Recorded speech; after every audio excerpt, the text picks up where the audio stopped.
काल बहिणीचा वाढदिवस पण होता आणि मग सकाळी म्हटलं की चला लवकरात लवकर नाश्ता करावा आणि तिच्यासाठी काहीतरी घेऊनही यावं, म्हणून मग सकाळी अशा पद्धतीने उपमा बनवला। याला उपीटही म्हणतात, तुमच्याकडे याला काय म्हणतात मला नक्की कमेंट करून सांगा। तर नमस्कार मंडळी, जय श्रीराम। मी किरण तुमचं मनापासून स्वागत करते माझ्या यूट्यूब चॅनलवरती। माहेरी आल्यापासून मी खूप आळशी झाली आहे, घरातली कामं वगैरे करायला थोडासा कंटाळाच येतोय। म्हटलं चला साधी सिंपल अशी तयारी करून मी माझ्या बहिणीसोबत बाहेर फिरायला निघालेली आहे। ही बहीण आणि मी थोड्याफार सेमच दिसतो, आमची चेहरापट्टी वगैरे सेमच आहे।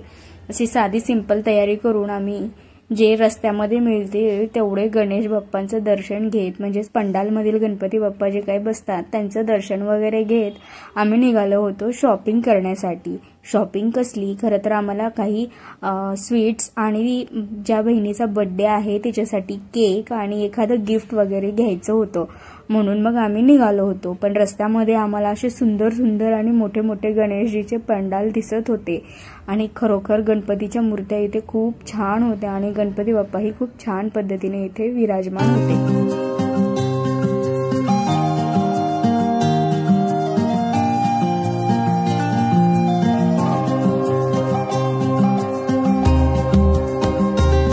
थोडंफार चालल्यानंतर आम्ही रिक्षा केली आणि रिक्षामध्ये बसून आम्ही आमचा पुढच्या प्रवासाला निघालो। तर रस्त्यामध्ये आम्हाला हे अशा पद्धतीचे देखावे दिसले, हे एकदम गमतीशीर आणि एकदम चांगल्या पद्धतीमध्ये, एकदम जे की आपल्याला समजतील अशा पद्धतीमध्ये आपल्याला ट्रॅफिकचे नियम सांगणारे हे असे देखावे केले होते, जे की मला खूप आवडले। आणि आम्ही आता पोहोचलो होतो छत्रपती शिवाजी महाराज या चौकामध्ये।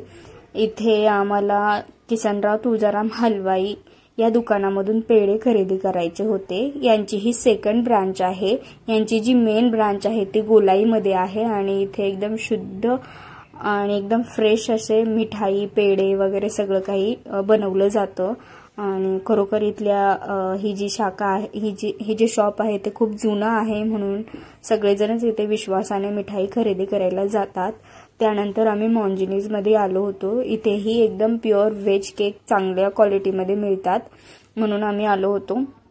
आणि इथे आल्यानंतर आम्हाला तब्बल अर्धा तास लागला केकचा फ्लेवर निवडण्यासाठी आणि आम्ही इथे सगळं काही पाहिलं आणि त्यानंतर आम्हाला हा डार्क चॉकलेट, हा फ्रूट अँड नट ड्रायफ्रूटवाला हा केक आम्हाला आवडला। तसं तर इथे रेड वेल्वेट, पायनॅपल, कलाकंद असे सगळे काही फ्लेवर, रसमलाई असे सगळे फ्लेवर्स अवेलेबल होते। पण हे सगळे फ्लेवर आम्ही जवळपास ट्राय करून झालेले आहेत, म्हणजे प्रत्येकाच्या वाढदिवसामध्ये आम्ही हे ट्राय करतच असतो।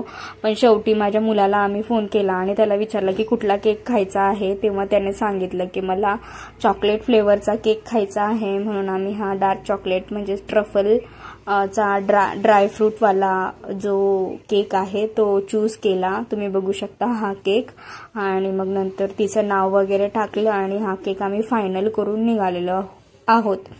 आणि हे सगळं करायला आम्हाला दुपारचे 2 वाजलेले आहेत। आम्ही 12 वाजता घराच्या बाहेर निघालो होतो आणि सगळं काही करता करता आम्हाला 2 वाजलेले आहेत, म्हणजे अजूनही आम्ही घरी पोहोचलो नाहीत। 2 वाजता आमचा केक फायनल झाला आणि शेवटी आम्ही इथून निघालो घराकडे जाताच मला गिफ्टची वगैरे आठवण झाली, मग आम्ही गिफ्ट पण घेतलेलं आहे, ते मी तुम्हाला या व्हिडिओमध्ये दाखवू शकत नाही, कारण हे सगळं करून मला घरी पोहोचायला तब्बल 3:30 ते 4 वाजले होते। आणि मग त्यानंतर स्वयंपाक वगैरे सगळं काही केला आणि मग नंतर तिचा बर्थडे एकदम साध्या आणि सिंपल पद्धतीने आम्ही सेलिब्रेट केला।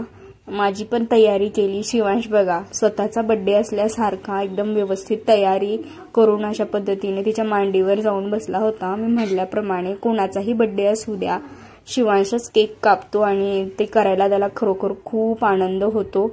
अशा पद्धतीने मी तिचा बर्थडे एकदम साध्या सिंपल पद्धतीने सेलिब्रेट केला। तुम्हाला हा व्हिडिओ कसा वाटला मला नक्की कमेंट करून सांगा।